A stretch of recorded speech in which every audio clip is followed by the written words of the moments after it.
जाएगा, दास तो चला जाएगा सतलोक, ये 5 तत्वों का शरीर छोड़ के, लेकिन ये इलेक्ट्रॉनिक शरीर रहेगा भी दास का, ये नूरी शरीर रहेगा।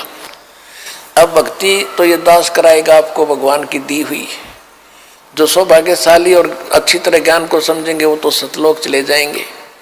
ये दिक्कत आओगी लास्ट के दिनों में, यानी हजारों वर्ष ये ज्ञान चलेगा, हजारों वर्ष ये साइंस की ये विद्या चलेगी, जो ये टीवी है और ये चिप है, मोबाइल है, इनके माध्यम से ये ज्ञान दिया जाएगा। दास तो चला जाएगा सतलोक, ये 5 तत्वों का शरीर छोड़ के, लेकिन ये इलेक्ट्रॉनिक शरीर रहेगा भी दास का, ये नूरी शरीर रहेगा।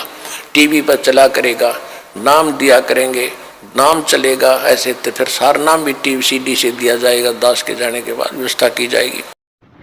ने भक्तों को गुमराह कर कि जब कबीर मूर्ख संगत को समझा रखा कि जब कबीर संत रामपाल जी महाराज का जन्म हुआ था, उसी समय कबीर साहब आकर के संत रामपाल जी महाराज को सतलोक भेज दिया और स्वयं यहाँ बैठ गए। अब ये भी थ्योरी इसकी देखो, परमेश्वर इसके झूठ का खुलासा करवा रहे हैं। अगर परमात्मा ने संत रामपाल जी महाराज को सतलोक भेज दिया, तो जब संत रामपाल जी महाराज जन्म लिया तो 5 तत्व का शरीर कहाँ रह गया? वो शरीर कहाँ था? वो शरीर तो यहीं रहा ना 5 तत्व का, वो तो शरीर तो गया नहीं। और गया तो बताए, तो ये बात नहीं बताएगा। ये दूसरी बात है, अब गुरुजी की जो आप ये वीडियो सुन रहे हैं, इसमें गुरुजी कह रहे हैं कि दास ये 5 तत्व का शरीर छोड़ करके चला जाएगा सतलोक, तब डीवीडी की व्यवस्था की जाएगी। तो अब बताइए, यही तो गरीबदास जी महाराज का हुआ।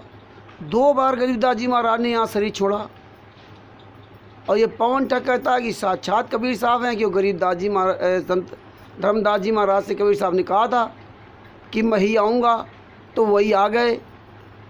और अब कबीर साहब ने भ्रमण निवारण भी कर दिया कि परमात्मा नहीं आए तो हमें भेज दिया। और यही धनी धर्मदास जी से कहा था कि सतलोक में हम नौतम सूरत एक अच्छी आत्मा को छुपा रखा है, वो दास उसको भेजेगा। और यही परमेश्वर ने कबीर सागर सल्लात के पेज नंबर 83 पर भी लिख रखा, और भी कबीर सागर के अंदर लिख रखा। तो इस तरह परमेश्वर ने ये सबूत दिया।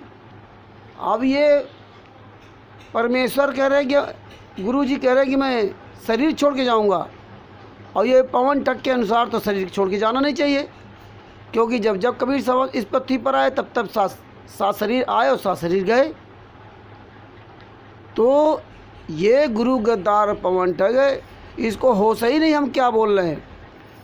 ये काल का दूत है, केवल भ्रमित करने के लिए आप लोगों को अपने पीछे लगा रखा। और आप लोग गूंगे बहरे व्यक्ति हो, क्योंकि इसके जो ग्रुपों में जुड़ता है वो गूंगा बहरा अंधा लेड़ा लूड़ा जुड़ता, क्योंकि ये किसी को भी उस ग्रुप में मैसेज डालने का अधिकार या अपनी बात कहने का अधिकार नहीं दे रखा। केवल आप सिर्फ पवन ठग की सुनोगे। ये ऐसा तो नालायक आदमी है, तो वही लोग इसके ग्रुप में जुड़ेंगे जो उसी की तरह है। इस काल के दूत पवन ठग से क्वेश्चन नहीं करेंगे। मैं गुरुजी कह रहे मैं शरीर छोड़ के जाऊंगा, और परमात्मा कहते हैं कि जो सतगुरु होता है वो शरीर छोड़ के जाता नहीं, जो पूर्ण परमात्मा होता है। क्योंकि संगत तो जब तक 99% मूर्ख है, उसको गुरु से ज्ञान से मतलब नहीं है। पवन ठग मैंने असद और संजय को अपना मुखिया बना रखा। ये कुछ बोले उनसे कोई मतलब नहीं। जैसे काल ब्रह्म ने अर्जुन को ज्ञान सुनाया था, पर पूर्ण परमात्मा वाला ज्ञान सुनाया। अर्जुन कहता हाँ यहाँ से बढ़िया बढ़िया, एक के बाद वो अर्जुन काल ब्रह्म के ही चक्कर फंस के अपने कर्म तोड़वा लिया। तो ये भगत भाइयों समझो, और पवन ठग काल दूत से सवाल करो। सच साहिब, जय हो बंदी छोड़।